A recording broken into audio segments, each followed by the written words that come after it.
आपका F&O junction में मैं हूं शरद दुबे और आप देख रहे हैं हमारा एक खास सेगमेंट जहां पे हम वायदे बाजार में इंडेक्स स्ट्रैटेजीज उसमें जो है कहां पे कमाई के मौके बनते हैं उस पर हमारी नजर रहेगी और कहां पे ताज़ा बिकवाली हो रही है, ताज़ा खरीदारी हो रही है, उस पर भी जो है हमारी नज़र रहेगी और यहीं पे कमाई के मौके रहेंगे और गेस्ट के इंपॉर्टेंट टेक्निकल पिक्स भी रहेंगे। लेकिन एक बार बाजार की ओर चलते हैं।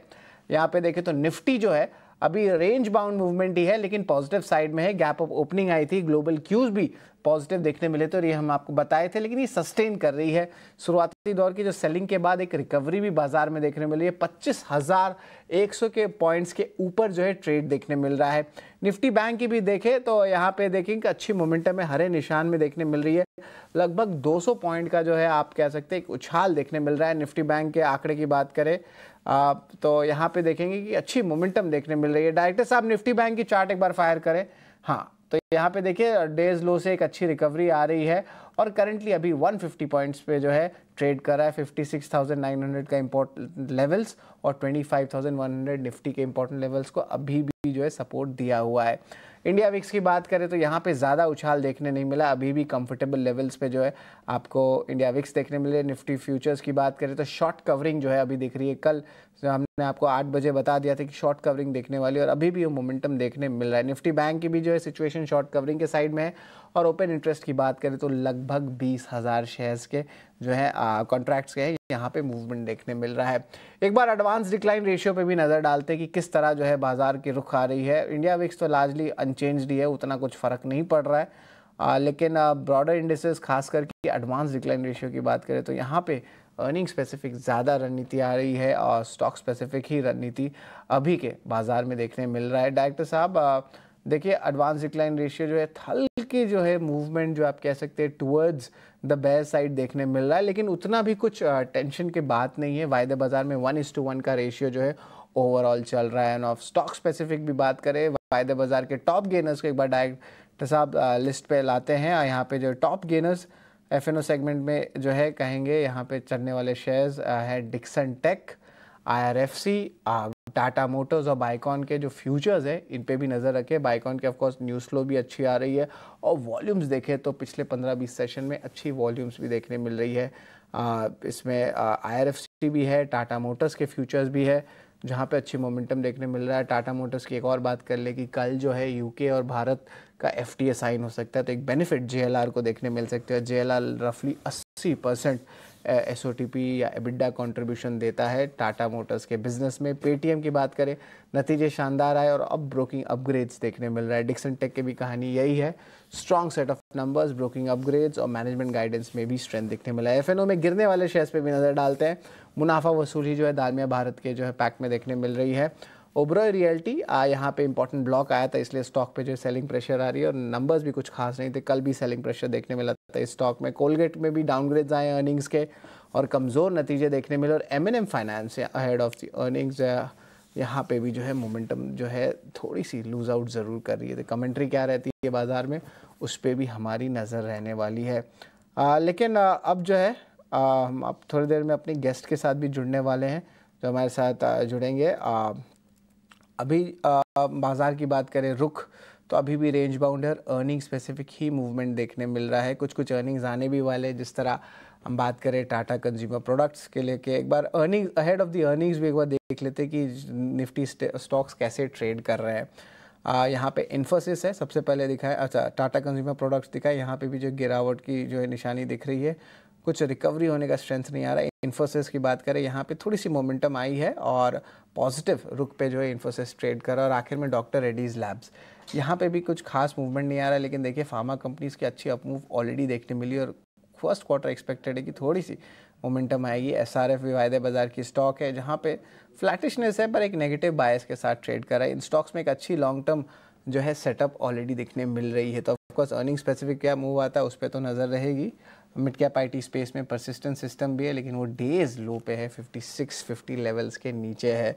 तो ये लिस्ट तो बड़ा दिख रहा है यहाँ पे, लेकिन एक बार डायरेक्टर साहब गेस्ट हमारे साथ ज्वाइन कर चुके हैं जी बिल्कुल। तो ऑफकोर्स यहाँ पे जो है ऑफकोर्स हमें मोमेंटम देखने मिल रहा है, लेकिन कुछ लॉन्ग बिल्डअप वाले स्टॉक्स है इस पर भी थोड़े डिस्कशन कर लेते हैं ये लिस्ट पे जो हम थोड़ी देर बाद जो है अपने गेस्ट के साथ भी बात करेंगे। डायरेक्टर साहब, लॉन्ग बिल्डअप वाले स्टॉक्स को एक बार नज़र पे लाते हैं। यहाँ पे इंटरेस्टिंगली IRFC की बात हो गई, अर्निंग स्पेसिफिक की जो है मूवमेंट देखने मिल रही है। पेटीएम की जो है बात करें तो यहाँ पे जो है अच्छी मोमेंटम आई है। इंटरेस्टिंगली अदानी ग्रुप की एक स्टॉक आ गई है, ये लगभग स्टॉक 2% ऊपर है और इस पर भी नज़र डालेंगे। 1030 पे अदानी ग्रीन है। लेकिन चलिए, हमारे साथ हमारे गेस्ट जुड़ गए हैं। समित चौहान जो है chief analyst technical derivatives angel broking से आए हैं। गुड आफ्टरनून समित सर।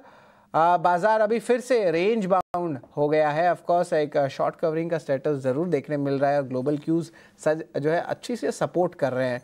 तो 2 दिन की कंसोलिडेशन के बाद आज थोड़ी एक अच्छी अपमूव देखने मिल रही है। लेकिन एक बार समित सर बताएं कि किस तरह बाजार की रणनीति होनी चाहिए निफ्टी बैंक के ऊपर। देखिए, ओवरऑल मार्केट तो एक कंसोलिडेशन मोड में हमने रिसेंटली देखा है। एक 300-400 पॉइंट का एक टाइट रेंज मार्केट ने पकड़ के रखा है। आइदर साइड ब्रेकआउट भी आपको मोमेंटम दिखेगा with in this range. Ideally एक ट्रेडिंग पैटर्न होना चाहिए जहाँ पे सपोर्ट के आसपास आप लॉन्ग कीजिए, रेजिस्टेंस के आसपास आप प्रॉफिट बुक कीजिए, या फिर अगर एग्रेसिव ट्रेडर हो तो शॉर्ट कीजिए।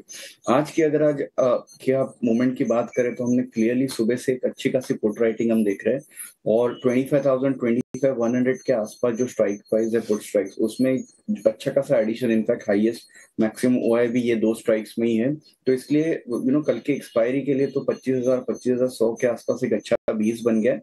अभी ऊपर की तरफ देखना है कि जो यहाँ पे 25,200 के आसपास जो कॉल रेटिंग हो चुकी है वहां पे थोड़ी कवरिंग होती है कि नहीं। अगर वो होती है तो फिर प्रॉब्ली आपको कल के दिन भी एक अच्छे खासी एक्सटेंडेड मूव टुवर्ड्स 25, 250, 300 भी देखी जा सकती है।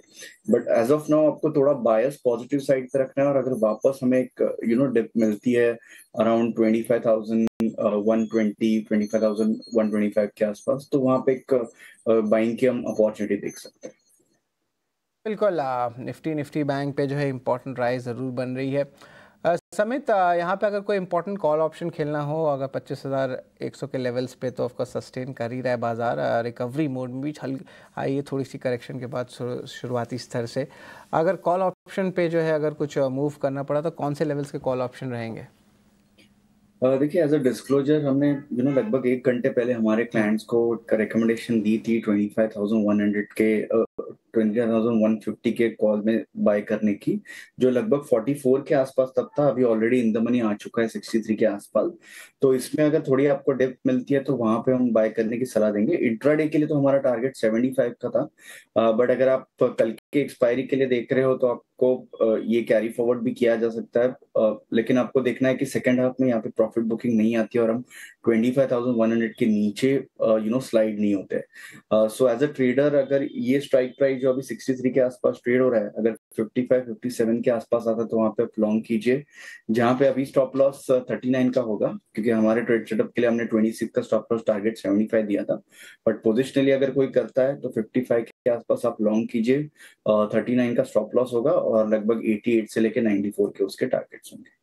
बिल्कुल, यहाँ पे जो है ऑफकोर्स देखे, आप समित जी से बात हो ही रही थी कि बाजार जो है दिन के ऊपरी स्तर पे आ गए। 21,150 लेवल्स की जो है आप कह सकते हैं उसके ऊपर आ गए। बाजार में अच्छी तेज़ी देखने मिल रही है। बाजार दिन के ऊपरी स्तर पे of course mid cap small cap indices पे भी एक बार नज़र डालते कि ब्रॉडर इंडेसेस क्या मार्केट में अभी पार्टिसिपेट कर रहे हैं कि नहीं। तब देखेंगे अच्छी रिकवरी आई है, लगभग 70 पॉइंट्स का जो है दिन के लो से जो रिकवरी देखने मिली है। सेंसेक्स में भी देखें तो लगभग 22 में से जो 30 में से 22 शेयर जो है पॉजिटिव निशान में 320 अंकों की तेज़ी यहाँ पे देख रही है। तो ये रिकवरी जो है देखने मिल रहा है। तो इम्पोर्टेंट लेवल सस्टेन अगर आज हो जाते हैं क्लोजिंग में तो कॉल ऑप्शंस पे भी जो है एक्सरसाइज कर सकते हैं, तो इस पे भी हमारी नज़र रहेगी। लेकिन चलिए अब चलते हैं वायदे बाज़ार की ताज़ा खरीदारी वाले शेयर्स पे।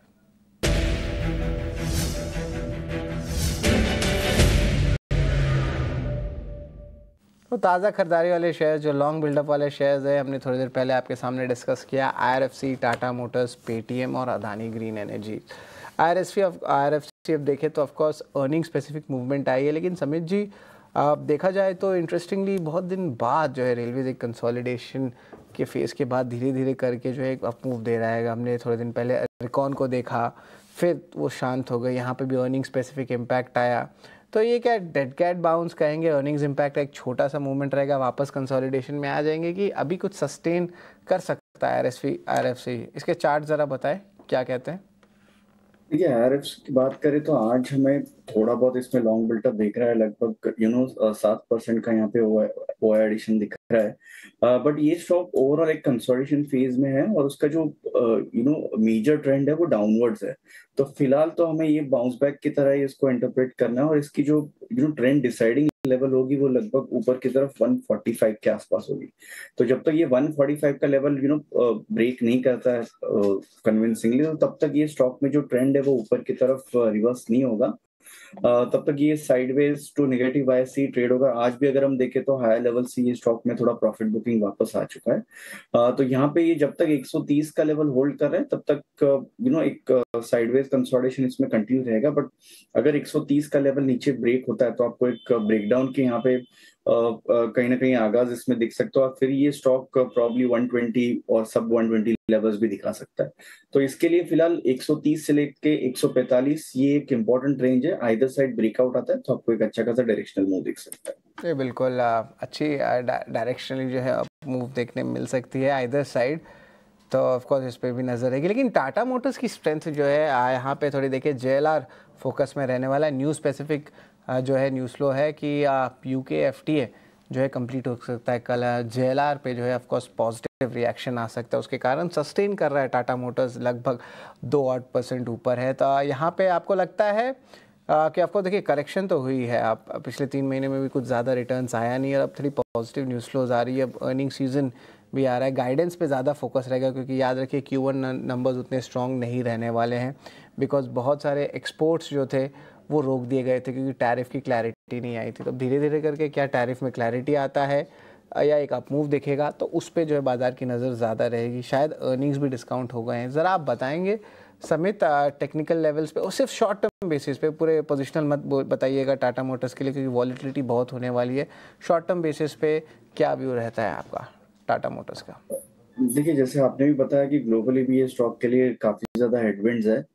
अगर आप इनफैक्ट लास्ट 2 महीने की प्राइस एक्शन देखें तो स्टॉक ने कुछ किया ही नहीं है। अगर मैं इसका 19 जून जो 1 महीने पहले भी अगर हम देखें तो ये स्टॉक सेम लेवल पे था और उसकी जो रेंज है मतलब हार्डली 3 से 4% की रेंज है पूरे 1 महीने में ये स्टॉक रहा है। तो ये क्लियरली इंडिकेट करता है कि स्टॉक में कुछ भी ट्रेडर्स का ज्यादा पार्टिसिपेशन यहाँ पे नहीं है। ये कब चेंज होगा ऊपर की तरफ, जब भी ये 692 के लेवल्स ब्रेक होगा तभी आपको एक छोटे से रेंज में से ये स्लम्बर फेज में से ये स्टॉक जाने के फर्स्ट साइंस दिखेंगे। तब तक हमें नहीं लगता कुछ मेजर ऐसे स्टॉक में यहाँ पे मूवमेंट मिलेगी। लोअर साइड पे 680 675 के आसपास अच्छा सपोर्ट है इसको। जी बिल्कुल, लेकिन थोड़े शॉर्ट कवरिंग वाले शेयर्स पे भी एक बार नज़र डाल देते हैं। यहाँ पे अब देखें तो डिक्सन टेक है, of course earning specific impact तो आया है यहाँ पे। लॉन्ग टर्म चार्ट्स भी जो है यहाँ पे सजेस्ट करें कि पॉजिटिव मोमेंटम देखने मिल रही है। चंबल फर्टिलाइजर्स और गेल इंडिया है। चंबल फर्टिलाइजर और गेल इंडिया में जो है मैं आपकी कमेंट्री नहीं लूँगा, बहुत वॉलेटाइल काउंटर्स रहते हैं और कब इनका एनर्जी ख़त्म हो जाता है काउंटर्स पे, कब बढ़ जाता है, ये जो है डिटरमाइन करना मुश्किल है। लेकिन L&T फाइनेंस यहाँ पे जो है फंडामेंटली भी साउंड लग रहा है काउंटर, और टेक्निकली देखा जाए तो क्या ये सस्टेन कर पाएगा 225 230 के लेवल्स? L&T फाइनेंस पे पहले आपकी राय चाहिए, फिर हम डिक्सन टेक पे आते हैं।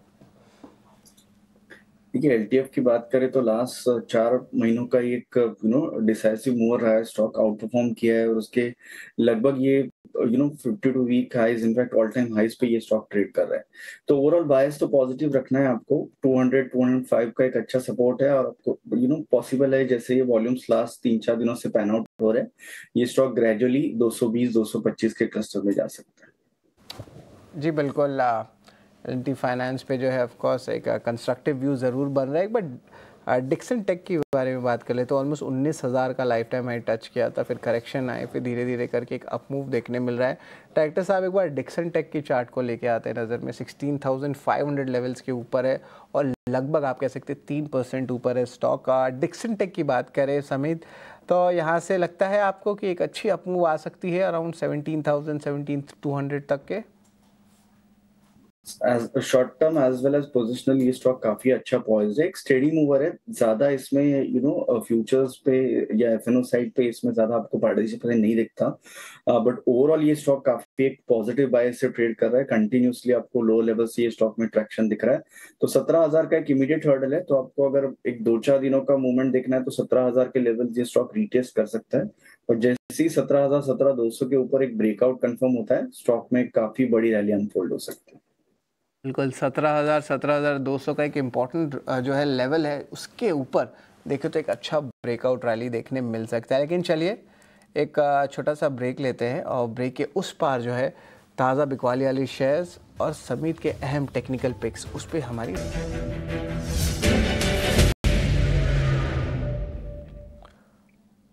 और ताज़ा बिकवाली शेयर्स पे अगर नज़र डालें तो पिडिलाइट और ओएनजीसी जो है मेरे लिस्ट में आते हैं। पिडिलाइट पे देखिए तो सस्टेन सेलिंग आ रही है इस काउंटर पे, कुछ ज़्यादा खास मूवमेंट जो है बिल्डिंग मटेरियल सेगमेंट पे नहीं देखने मिला। ऑफ कोर्स वैल्यूएशंस भी क्वेश्चनेबल होते हैं। समित, यहाँ पे कोई शॉर्ट कॉल्स बन रहे हैं पिडिलाइट को लेके?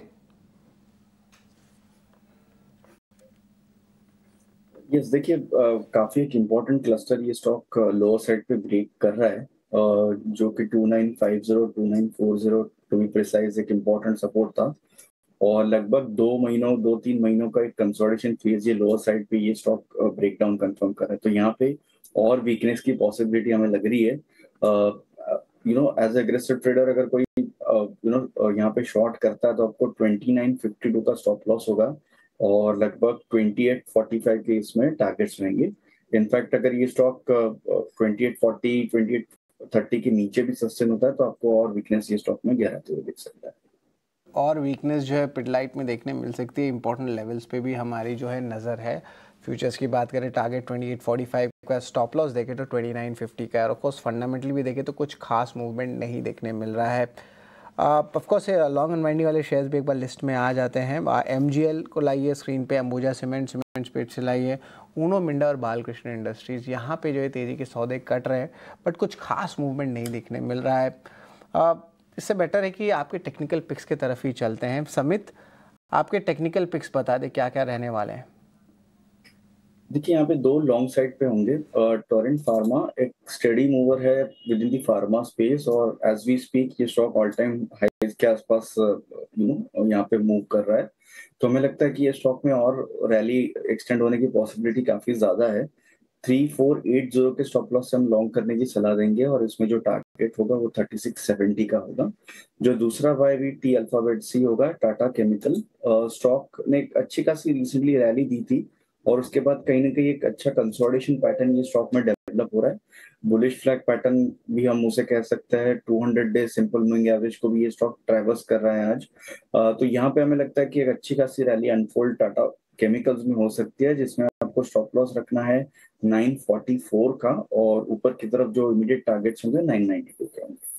बिल्कुल, एक बार रिवाइज करा देते हैं। दो पिक्स आ रहे हैं लॉन्ग टर्म बेसिस पे बाई की खरीदारी से। सबसे पहला है टोरेंट फार्मा फ्यूचर्स, देखिए टारगेट प्राइस 3600 का है, स्टॉप लॉस 3480 का है, करंट मार्केट प्राइस 3560 लेवल्स का है। तो यहाँ पे ऑफ कोर्स जो है बाई की जो है खरीदारी आई है। और समित की तरफ से टाटा केमिकल्स भी मूव किया। कल भी हमने देखा था टेक्निकल एनालिस्ट बोल रहे थे कि टाटा केमिकल्स में एक अच्छी अप मूव देखने मिल सकती है। आज भी देखिए दिन के ट्रेड में जो है फ्लैटिश ट्रेड कर रहा है बट एक पॉजिटिव बायस के साथ। टारगेट जो है 990 का है, स्टॉप लॉस की बात करें तो 944 का है।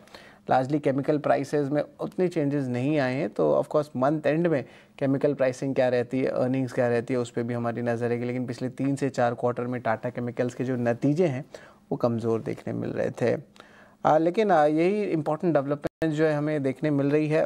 समित, आपकी कुछ डिस्क्लोजर है अभी?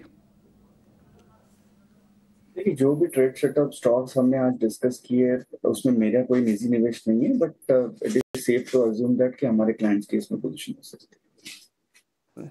धन्यवाद समित, आप हमारे साथ जुड़े हमारे एफएनओ जंक्शन शो में। लेकिन शो को ख़त्म करने से पहले हम बता देते कि बाजार जो ऊपरी स्तर पे है। निफ्टी की बात करें तो अपने डेज हाई लेवल पे है, 25,170 लेवल्स पे आ गया, 111 पॉइंट ऊपर है। वही निफ्टी बैंक की बात करें तो 57,000 लेवल्स के पार आ गई है, तो नए लेवल्स पे जो है निफ्टी छू रहा है, 250 पॉइंट्स ऊपर है। निफ्टी बैंक के टॉप गेनर्स एक बार डायरेक्टर साहब स्क्रीन पे लाते हैं।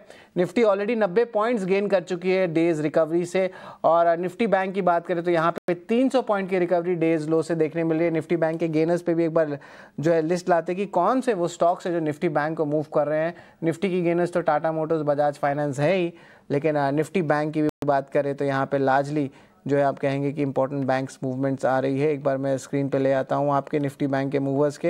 Axis bank, IndusInd bank, Kotak bank, bank of Baroda, ये स्टॉक्स को डायरेक्टर साहब फायर करें तो हमें पता चलेगा कि अपमूव कहाँ से आ रहा है। और ऑफकोर्स लगातार तीसरे दिन HDFC बैंक, ICICI बैंक दोनों ही जो है अच्छी तरह सपोर्ट करी है बाजार को। दोनों के नंबर्स भी जो है इनलाइन या गुड सेट ऑफ नंबर्स देखने मिला था, तो ये दोनों तो सपोर्ट कर रहे हैं। इसके अलावा axis bank, IndusInd bank, Kotak Mahindra bank और बैंक ऑफ बड़ौदा, इनमें भी जो है अच्छी बाइंग देखने मिल रही है। तो निफ्टी बैंक पे भी जो है हमारी नज़र है, BFSI स्पेस में एक अच्छी मोमेंटम आ रही है। लेकिन चलिए आज के लिए बस इतना ही FNO जंक्शन में, लेकिन आप हमारे साथ जुड़े रहिएगा। अगला शो जो है वो मिड कैप एक्शन आने वाला, जहाँ पे अभिषेक सत्रोत्तम बताएंगे कि मिड कैप स्पेस में कहाँ पे कमाई के मौके हैं, और इसके अलावा कौन से खबरों वाले शेयर्स हैं जिस पे आपकी नज़र होनी चाहिए।